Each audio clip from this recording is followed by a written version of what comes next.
Hello everybody and welcome to Sew Aldo DIY. Today I am going to show you how to create this beautiful mermaid dress.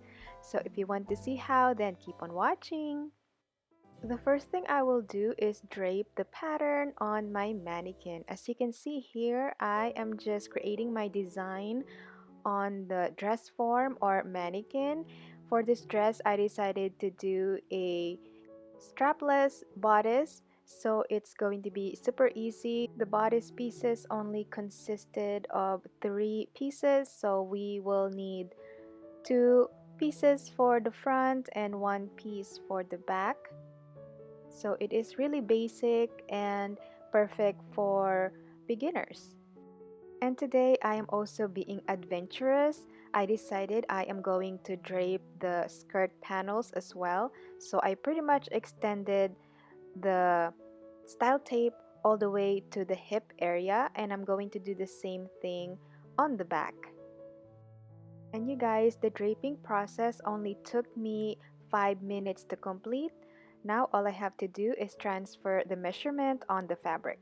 And pretty much it is pretty straightforward. You are just going to drape on half of the mannequin because the pattern pieces are going to be mirrored. That's why I am only draping on half of the mannequin or dress form. You can see here I place the muslin on the dress form and I'm going to trace on the outside line of the style tape. So the side front is a little tricky because there are curves. So I trim off the fabric and I made a little cuts on the waistline to release the tension along that area. Basically, the idea is you want to smooth out all the wrinkles and you don't want to stretch the fabric as you trace out the patterns because you don't want to distort the actual shape of the pattern pieces. So for the skirt, I did exactly the same thing. Obviously, this is a short skirt, but I am just going to extend it later on when I am truing the pattern pieces. And since I drape the skirt patterns on the dress form, I don't have to do any darts at all, which I am super excited about. So it's gonna give me that clean finish on the skirt. I just did a time lapse just because this process took me like 15 minutes. So what I'm doing now is just making the lines visible and I'm adding 1/2 inch seam allowances on all sides except for the back piece. We're gonna add 1 inch because that's going to be for the zipper. The center front is going to be placed on fold, so you don't need seam allowance for that. So the front skirt will be placed on folds, so the rest are going to be 1/2 inch seam allowance. You will need 2 pieces for the back skirt and you will add 1 inch for the zipper.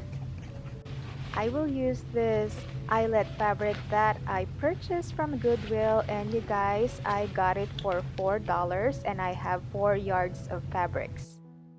Now it's time to cut out the details for this dress. So I placed the center front on the fold, cutting out the side front, and I will need 2 pieces of that. Same for the back pieces. When you do this, that you do your mock-up first. I'm going to trace out the front skirt. So I basically just extended the skirt to the length that I wanted, and I'm just going to trace that on the fabric. And I did the same thing for the back pieces, only I cut 2 pieces for the back because I need that 1 inch for the zipper. Trying to save as much fabric as I could because I just don't know if I have enough fabric for the design that I was going for, so I decided to cut one back piece at a time. Anyway, you guys, I am really loving this. Creating my fantasy dresses come to life. I feel like my creativity is just flowing, and it seems like I am more inspired because I get to try different styles. So if you are enjoying this series and it is useful to you, don't forget to give this a thumbs up to support my business, and thank you so much for doing that. I really appreciate it. These are the pieces for the dress. So I have two side fronts, one center front, two back pieces, one front skirt, and two back skirt pieces. Now it's sew time! I place the side front on the right side of the center front, and I'm just going to pin along the curve. I will do the same thing on the other side, and I'm just going to stitch along. So this dress is going to have lining, so whatever I did on the shell fabric, it's going to be repeated on the lining pieces. I'm just going to fast forward a lot of the sewing clips because I wanted to put this tutorial in one video.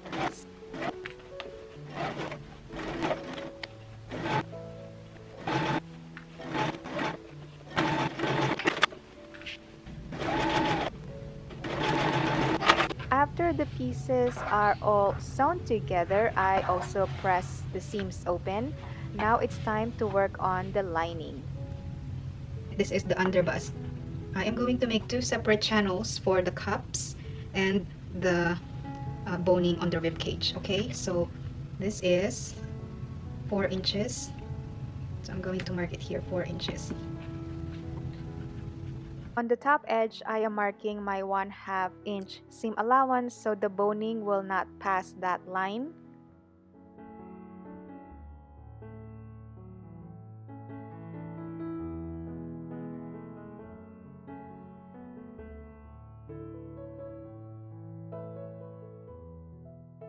We'll do the same along the waistline. I want to make sure that the boning is not going to pass the seam allowance. After that, I am going to edge stitch the seam line or seam allowance to form a casing for the boning. So in my last tutorial, I said give your seam allowance or your pattern pieces 5/8 of an inch seam allowance, and guess what? I didn't listen to my advice. I forgot to do that. So I ended up trimming the bonings. So that is fine. It's not the end of the world. As you can see here, I am tacking the channels for the cups and the rib cage bonings. Now it's time to insert the bonings in the channels.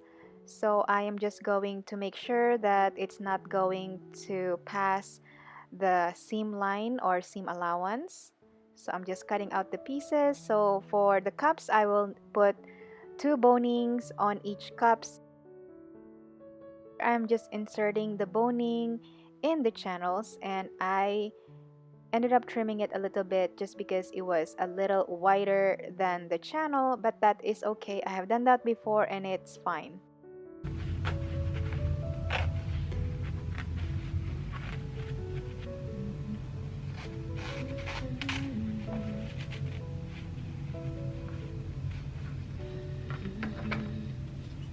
As you can see, I kind of inserted the curve on the wrong side. When I lift this up, I noticed that the curve should be like a cup. So I ended up redoing it. Luckily, I caught it and it didn't ruin my day.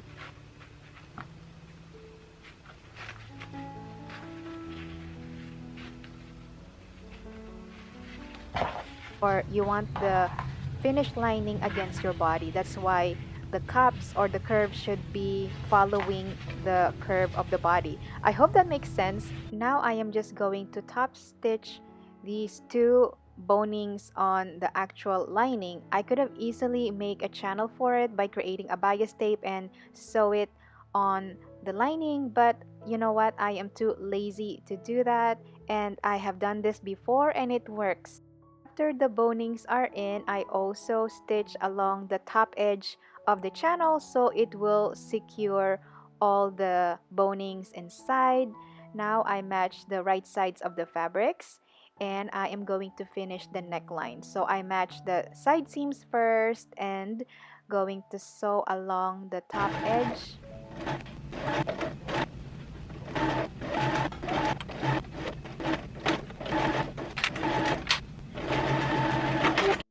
Now it's time to grade the neckline, and I'm just cutting small cuts along the curve area to release the tension. I'm also trimming off some excess seam allowances to get rid of the bulk. Time to understitch the lining. Doing that is making sure that the lining will stay inside the bodice. So you just want to make sure that the raw edge is resting against the lining. And as you sew along the curve, just be sure that you are not sewing over a wrinkle or it will show on the neckline, which is not good. The bodice is looking perfect and beautiful. Now it's time to work on the skirt. So it is pretty straightforward. Match the right sides of the fabrics together and sew along the side seams. When I drew the pattern pieces earlier, I actually gave it 1 inch hemline just because I am a little nervous that it's going to be too short, but actually I didn't have to, so I trimmed that off. And I am going to press the seams open. I will repeat the same steps on the lining. Now it's time to attach the skirt to the bodice. I match the waistline of the shell fabrics together and I am going to stitch along, and I will repeat the same thing on the lining. So I will match the skirt lining on the bodice lining.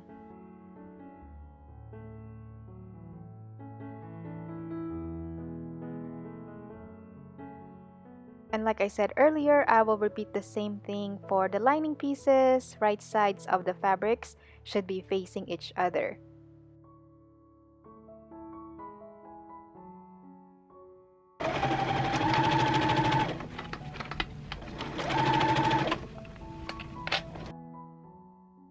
Now it's time to trim off the excess fabric. I purposely cut out excess fabric on all of my sewing projects just because I just want to make sure that I have enough. It's better to have excess fabric than not having enough. And you guys, look, this is a mini dress already. If you want to, you can stop here, just add an invisible zipper and you are good to go.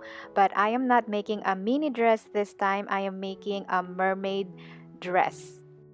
Made the mermaid part of this dress. It is very easy. It is a half circle skirt pattern.